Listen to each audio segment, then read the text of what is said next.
Selamat datang di podcast Super Suara Peradilan. Nah, Sobat Super, perkenalkan saya Aryani Indira selaku host dalam episode podcast kali ini. Podcast Super adalah podcast resmi dari Pengadilan Agama Batang yang akan menghadirkan narasumber-narasumber hebat dan mengangkat isu hukum yang menarik yang tentunya dikemas secara sebaik mungkin untuk Sobat Super sekalian. Nah, Sobat Peradilan, tema ini tentunya sangat menarik. Bukan hanya karena momentumnya saja yang bertepatan dengan peringatan Hari Ibu, tetapi adanya tema berupa perempuan yang berhadapan dengan hukum ini sangat relevan karena di lingkungan Mahkamah Agung, Badan Peradilan Agama, bahkan Pengadilan Agama Batang telah banyak kebijakan-kebijakan afirmatif untuk melindungi hak-hak perempuan. Nah, untuk membahas secara lebih mendalam lagi, di sini kami menghadirkan narasumber yang sangat hebat, yang juga seorang ibu dan tentunya ibu dari Pengadilan Agama Batang, telah hadir bersama kami, Ibu Hajah Lia Aulia, SHIMH, selaku Wakil Ketua Pengadilan Agama Batang. Assalamualaikum Ibu. Waalaikumsalam. Iya, sebelumnya apa kabar nih Ibu sekarang? Alhamdulillah baik. Iya. Senang bertemu dan diundang di dalam podcast ini. Ya tentunya kita yang senang dan merasa beruntung karena Ibu sudah mau hadir di podcast Super kali ini. Ya. Oke, mungkin kita langsung saja ya teman-teman, kita bahas berkenaan dengan tema yang menarik banget nih, perempuan yang berhadapan dengan hukum.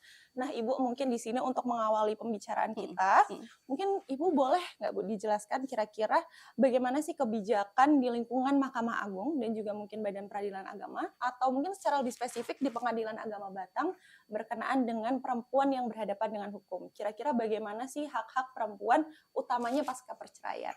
Sebagai upaya perlindungan perempuan yang berhadapan dengan hukum, dalam hal ini kasus perempuan yang dalam perkara perceraian, Mahkamah Agung dalam hal ini Pengadilan Agama itu dapat menghukum atau mewajibkan kepada suami untuk memberikan hak-hak perempuan dan anak pasca perceraian seperti mut'ah, kemudian pemberian nafkah selama masa iddah, kemudian nafkah madiah, kemudian nafkah anak, nafkah mahar yang terhutang. Dan alhamdulillah saya lihat di Pengadilan Agama Batang ini juga banyak hakim-hakim yang sudah mengakomodir hak-hak perempuan dan anak dalam putusannya. Gitu Mbak Indira. Nah, Ibu, tadi kan Ibu sudah menyebutkan nih hak-hak yang bisa diterima oleh perempuan ya, pasca perceraian. Mungkin di sini bisa untuk pemahaman teman-teman yang ada di rumah semua, Sobat Peradilan yang ada di rumah, kira-kira apa sih Bu yang dimaksud dengan nafkah-nafkah yang Ibu sebutkan tadi, seperti nafkah iddah, nafkah mut'ah, madiah. Nah, itu mungkin bisa dijelaskan nih kepada Sobat Peradilan yang ada di rumah. Kadang-kadang bingung ya, masyarakat juga masih bingung, Mbak Indira juga masih bingung ya, karena sama-sama mut'ah, madiah, iddah. Jadi kita pertama-tama nafkah iddah dulu ya. Sebelum menjelaskan nafkah iddah, kita ketahui dulu iddah itu apa. Iddah itu adalah waktu tunggu. Jadi artinya di sini maksudnya adalah waktu tunggu istri yang sudah diceraikan oleh suami supaya dia tidak menikah terlebih dahulu dengan laki-laki yang lain gitu ya. Dan kemudian hikmah dari waktu tunggu ini juga untuk mengetahui apakah di dalam perut si istri itu ada janin atau tidak. Gitu. Dan masa tunggu ini, waktu tunggu ini juga berbeda-beda antara perempuan yang satu dengan perempuan yang lainnya. Kalau kita lihat dalam surat At-Tolak ayat 1, kemudian At-Tolak ayat 4, Al-Baqarah ayat 228, Al-Baqarah ayat 234. Nah, itu kan dijelaskan masa iddah bagi perempuan. Misalnya gini, masa iddah untuk perempuan yang hamil itu sampai kapan? Nah, sampai melahirkan gitu ya. Kemudian waktu tunggu atau masa iddah perempuan yang masih haid itu kan tiga kali suci ya, salah satu kuru. Kemudian juga masa iddah untuk perempuan yang sudah menopause misalnya. Nah, itu juga 3 bulan. Nah, kemudian masa iddah untuk wanita yang ditinggal mati oleh suaminya, nah itu 4 bulan 10 hari. Atau kalau dalam kompilasi hukum Islam itu 130 hari. Dan kemudian juga masa iddah bagi wanita yang hamil tapi dia suaminya meninggal. Nah, itu berapa? Saya kurang tahu. Nah, itu sampai melahirkan gitu ya. Nah, jadi artinya nafkah iddah di sini adalah nafkah yang diberikan oleh suami kepada istrinya selama masa iddah. Nah, kemudian kalau yang mut'ah tadi ya, kalau yang mut'ah itu adalah pemberian dari suami kepada istri, baik itu berupa barang ataupun uang. Itu tujuannya itu untuk untuk menghibur istri yang dicerai gitu kan sakit ya kalau dicerai itu ya rasanya. dan itu untuk penglipur lara gitu ya. Oh, Kemudian tadi ada lagi apa? Nafkah Madiah. madiah. Nafkah madiah itu adalah, ini kan kewajiban suami itu kan menafkahi istrinya. Iya, betul. Nah, ketika si suami itu tidak menafkahi istrinya, maka istrinya itu bisa menuntut nafkah madiah tadi. Artinya nafkah madiah ini nafkah terhutang. Iya. Nah, Ibu kan tadi sudah menjelaskan bahwasannya ada hak-hak bagi perempuan pasca perceraian berupa nafkah-nafkah yang Ibu jelaskan tadi, ada 3 itu ya Ibu. Nah, di sini mungkin ada pemahaman yang berkembang di masyarakat bahwasannya perempuan itu hanya dapat mendapatkan hak-hak tadi ketika yang mengajukan cerai adalah suami atau cerainya adalah cerai talak. Nah, Ibu mungkin boleh nih dijelaskan kepada Sobat Peradilan kira-kira pemahaman tersebut itu bagaimana? Gitu. Oke, baik.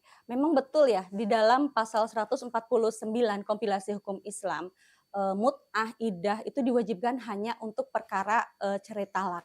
Akan tetapi kemudian Mahkamah Agung mengeluarkan SEMA nomor 3 tahun 2018 ya tentang pemberlakuan rumusan hasil rapat pleno Kamar Mahkamah Agung yang pada intinya bahwa istri dalam perkara cerai gugat itu dapat diberikan mut'ah dan iddah selama tidak nusyuz gitu, Mbak.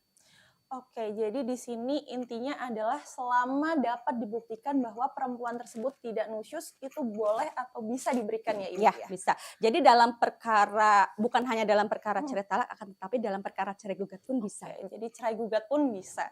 Nah Ibu, di sini ada istilah baru lagi ini, nusyuz. Mungkin boleh dijelaskan juga nih Bu, untuk saya dan juga teman-teman di rumah, Sobat Peradilan di rumah, nusyuz itu apa dan kira-kira bagaimana sih seorang perempuan itu dapat dikatakan nusyuz begitu? Baik, jadi sederhananya nusyuz ini adalah ketika si istri itu tidak menjalankan kewajibannya sebagai istri. Dia tidak mentaati suami, dia tidak berbakti kepada suami, begitu Mbak. Akan tetapi untuk menghukum bahwa si istri itu adalah nusyuz, itu juga tidak harus, majelis hakim di sini juga harus cermat, tidak semena-mena tiba-tiba menghukum si istri nusyuz tanpa mengetahui latar belakang kenapa si istri itu tidak melakukan kewajibannya, gitu ya. Jadi harus diteliti juga. Siapa tahu kenapa dia tidak melakukan kewajibannya sebagai istri, itu karena memang suaminya. Iya. Suaminya yang memang dia tidak melakukan kewajibannya juga sebagai suami gitu. Jadi saya simpulkan itu cukup kompleks ya Bu untuk membuktikan bahwa seorang perempuan itu bisa dikatakan nusyuz gitu ya Ibu. Nah di sini kira-kira untuk bagi perempuan-perempuan nih, bagaimana sih caranya mereka dapat mengajukan atau menuntut hak-hak mereka begitu Bu dalam suatu proses perceraian? Jadi memang ada beberapa cara. Yang pertama, si istri itu bisa menuntut dia memasukkan di dalam gugatannya, dia menyertakan akan menuntut apa dari suami disertakan di dalam posita dan petitumnya, gitu ya. Kalau memang si istri yang mengajukan. Kemudian yang kedua, cara yang kedua itu apabila si istri ini dia posisinya sebagai termohon dalam perkara cerai talak, maka dia bisa menggugat balik atau menggugat rekonvensi tuntutan tadi ya hak-hak perempuan dan anak pasca perceraian tadi itu digugat balik gitu ya di dalam jawabannya. Nah, sebenarnya dalam perkara cerai gugat ataupun cerai talak itu bisa dilakukan mediasi yang mana nanti hak-hak perempuan dan anak pasca perceraian ini bisa disepakati yang kemudian nanti kesepakatannya itu dituangkan dalam putusan gitu. Dan kalau ternyata memang di gugatan nggak ada, kemudian dia juga tidak ada gugatan rekonvensi atau gugatan balik, kemudian tidak mediasi juga. Nah ini juga majelis hakim bisa menghukum secara ex officio terkait dengan terkait dengan hak-hak perempuan dan anak pasca perceraian. Baik Ibu, jadi tadi ada beberapa cara ya Ibu yang bisa ditempuh bagi seorang perempuan untuk bisa mendapatkan hak-haknya. Jadi tidak hanya dari mengajukan gugatan saja, tapi bisa dari mediasi atau bahkan majelis hakim bisa secara ex officio gitu ya Bu, memutuskan sendiri. Nah Ibu selanjutnya nih, ini ada beberapa hal yang mungkin cukup baru bagi saya dan juga Sobat Peradilan di rumah, bahwa apakah benar pengadilan itu bisa menahan akta cerai bagi seorang suami apabila belum memenuhi kewajiban-kewajibannya berkenaan dengan hak-hak perempuan tadi. Apakah benar Ibu seperti itu?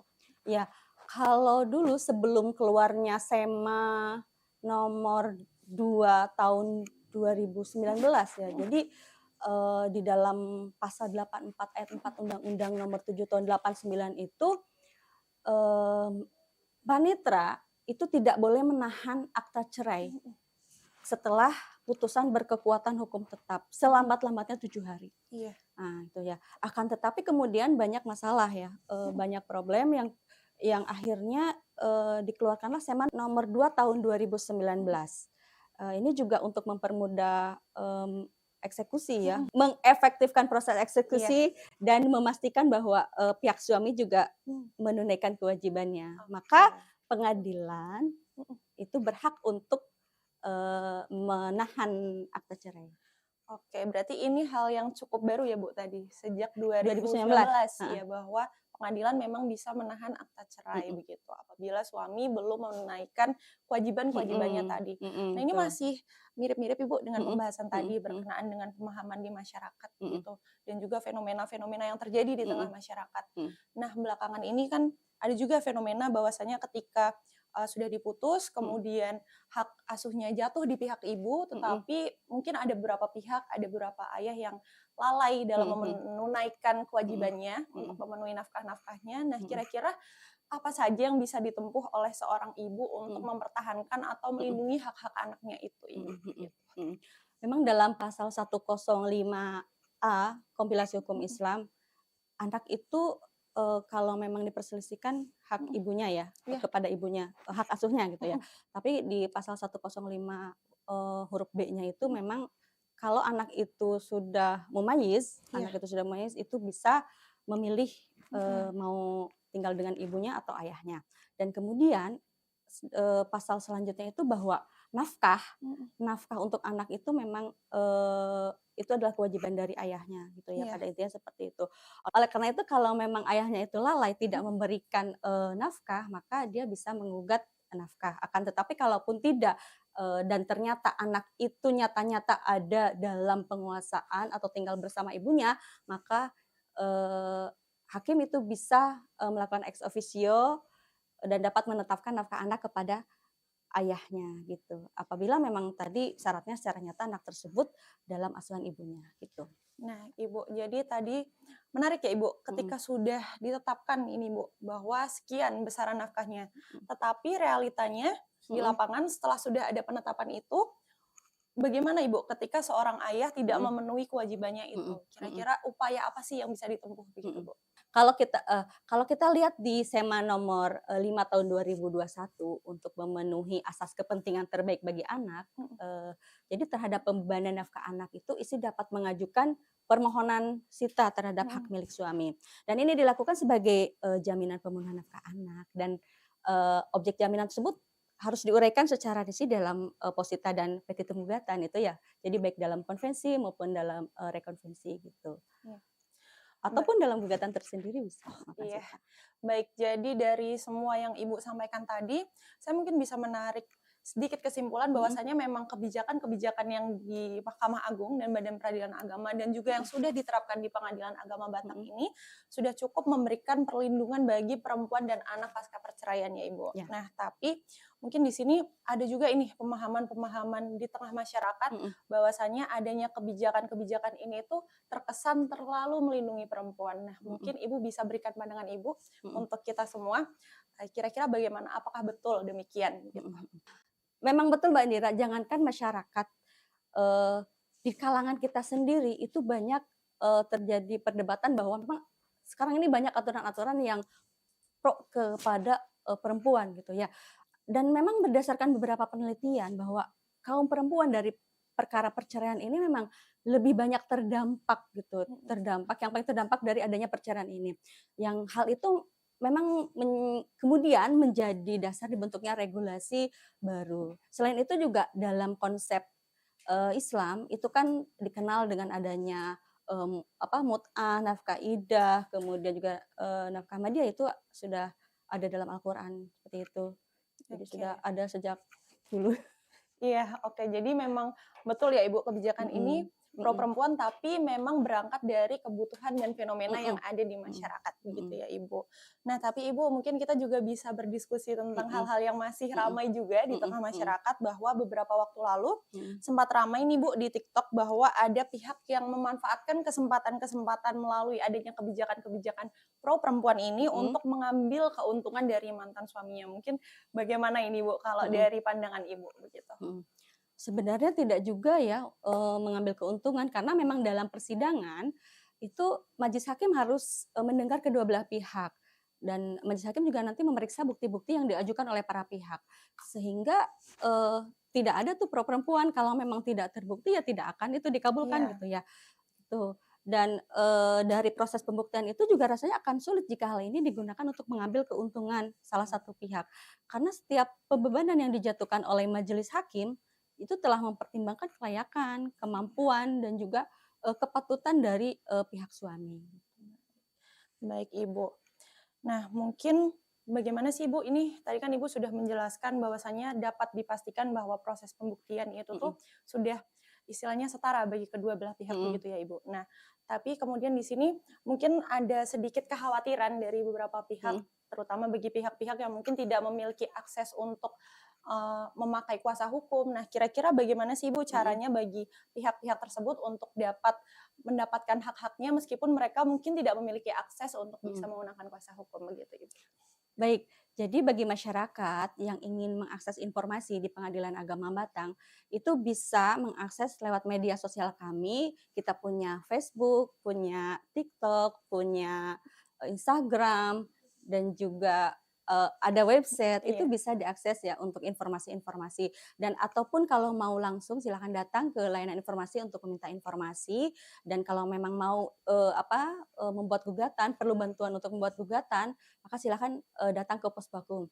Dan kalau memang ternyata tidak bisa datang ke Pengadilan Agama untuk membuat surat gugatan, kami ada inovasi namanya Klik Posbakum. Jadi oleh karena itu, maka silakan masyarakat cek di website, ada Klik Posbakum tuh, nanti bisa sambil secara online gitu ya. Jadi tidak perlu datang ke Pengadilan Agama Batang. Keren sekali. Jadi itu ya Sobat Peradilan, bahwasannya memang sekarang aksesnya sudah sangat terbuka luas ya Ibu untuk para pihak yang mungkin tidak memiliki akses untuk menggunakan kuasa hukum atau ada kuasa hukumnya. Jadi Sobat Peradilan nggak perlu khawatir karena aksesnya sudah sangat terbuka, dan kalau misal ada kebingungan cukup datang atau bahkan bisa cek di website ya Ibu. Betul. Iya, oke. Nah Ibu, setelah pembahasan panjang kali lebar tadi nih, mungkin di sini terakhir Ibu, pada momentum ini ada nggak sih Bu pesan-pesan yang ingin Ibu sampaikan untuk para ibu dan perempuan-perempuan lain di luar sana yang sedang menghadapi permasalahan rumah tangga nih Bu? Gitu. Pada momentum Hari Ibu ini, saya ingin menyampaikan kepada seluruh ibu dan perempuan di luar sana yang sedang menghadapi badai dalam rumah tangganya, bahwa percayalah bahwa Anda tuh tidak sendiri. Jadi banyak perempuan lain yang juga sedang berjuang untuk menyelamatkan rumah tangganya. Perjuangan ibu itu tidak mengurangi sedikit pun nilai, martabat, dan juga insya Allah tidak akan sia-sia. Jadi meskipun perempuan itu dikatakan multitasking, akan tetapi juga bukan berarti memang perempuan itu harus kuat setiap saat. Ada kalanya memang kita capek, sedih, dan butuh bantuan gitu ya. Ya kalau mau nangis ya nangis aja gitu ya, karena ya daripada ditahan-tahan gitu kan stres gitu ya. Betul. Dan bagi perempuan yang memang butuh bantuan, silakan. Dan tidak apa meminta bantuan. Justru disitulah letak keberanian seorang perempuan. Jadi jika Anda dalam situasi sulit, tetap semangat, tetap melakukan hal yang baik, dan berharap bahwa setiap langkah kecil itu akan membawa kebahagiaan baik untuk dirinya maupun untuk anak-anak. Jadi semoga Hari Ibu ini menjadi pengingat bahwa Anda adalah orang yang berharga, Anda adalah orang yang layak untuk dicintai, Anda adalah orang yang layak untuk bahagia, dan layak mendapatkan kehidupan yang lebih baik. Wah, sangat menyentuh ya ini kata-kata dari Bu Wakil tentang Hari Ibu ini. Nah, jadi Sobat Peradilan, tidak terasa kita sudah sampai di penghujung akhir dari podcast episode ini. Sebelumnya, saya ingin mengucapkan terima kasih kepada Bu Lia karena sudah mau menyempatkan waktunya untuk hadir di podcast super episode spesial kali ini. Sama. Nah, tidak terasa nih Sobat Peradilan, kita sudah sampai di penghujung akhir podcast kita hari ini. Sebelumnya kita ucapkan terima kasih terlebih dahulu kepada Bu Lia karena sudah menyempatkan waktunya untuk hadir di podcast super episode spesial kali ini. Sama-sama. Nah, Sobat Peradilan, jangan lupa untuk terus dukung podcast super Pengadilan Agama Batang dengan cara klik like, komen, dan juga subscribe YouTube channel dari Pengadilan Agama Batang untuk terus mendapatkan informasi terkini dan terupdate dari Pengadilan Agama Batang. Nah, selanjutnya, sampai jumpa di episode podcast super selanjutnya. Podcast Super, Suara Pengadilan. Ibu, silakan.